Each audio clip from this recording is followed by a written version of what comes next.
Okay, we're back again here at the Greatest Sports Channel, and we're continuing on with the book that I wrote. My name is Mark Megna, the book called The Greatest, and we are on to the pitchers.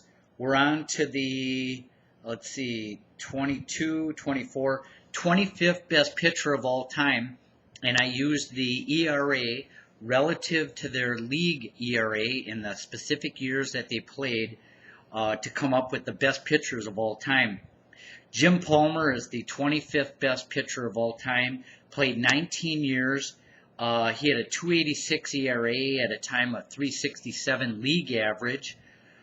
He was 17 and 10 wins losses, 139 strikeouts to 83 walks, so less than a 2-to-1 ratio. Averaged 3 shutouts a year. Kid Nichols is next, 26. He's in the Hall of Fame. 15 years, right-hander, 296 ERA at a time of 379 league average, was 21 and 12 win-loss average for 15 seasons, 108 strikeouts to 73 walks. So this is the lowest ratio that we've seen of the top 26.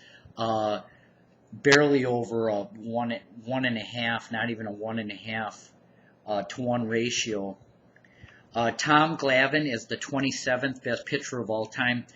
Pitched for 22 years, which is amazing.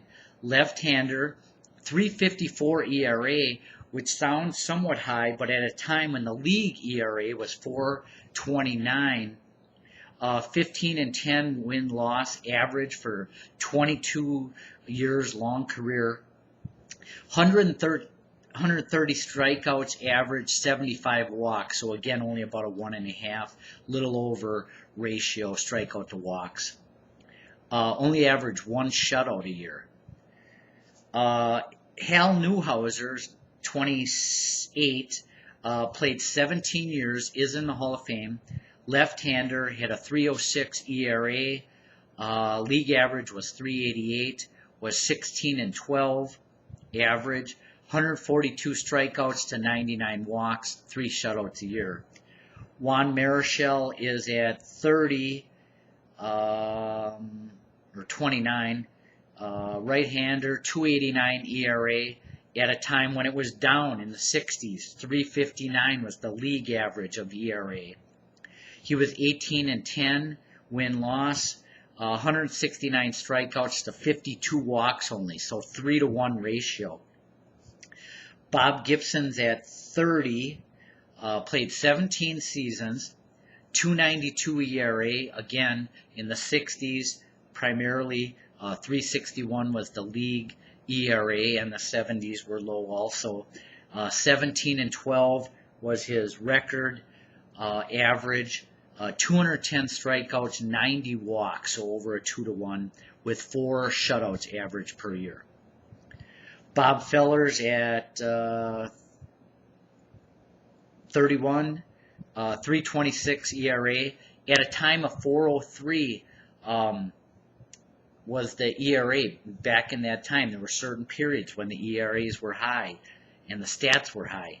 17 and 10 win-loss, 167 strikeouts, gave up 114 walks a year, very high. So he was less than a 1.5 strikeout to walk ratio, 3 shutouts a year.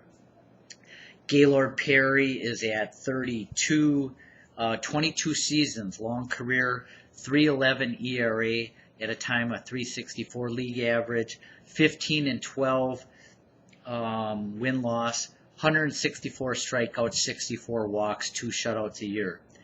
Next guy at 33 is Jack Feister, only played 8 years, had an ERA of 2.02 at a time when it was 2.74, was 17 and 11 average, 123 strikeouts, 72 walks, 4 shutouts a year. He is not in the Hall of Fame, but as we mentioned, Addie Joss did get in with 9 years.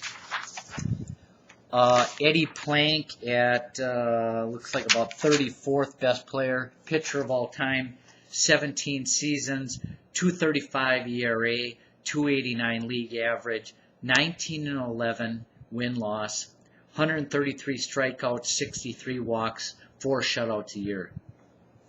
Tim Keefe in the Hall of Fame, 14 years, right-hander, 2.63 ERA at a time of 3.36 league ERA, 19-13, 146 strikeouts, 70 walks, 2 shutouts.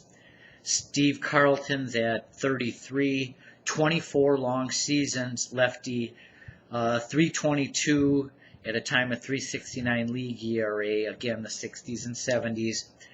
15-11, 194 strikeouts, 86 walks, 2-to-1 ratio with three shutouts a year.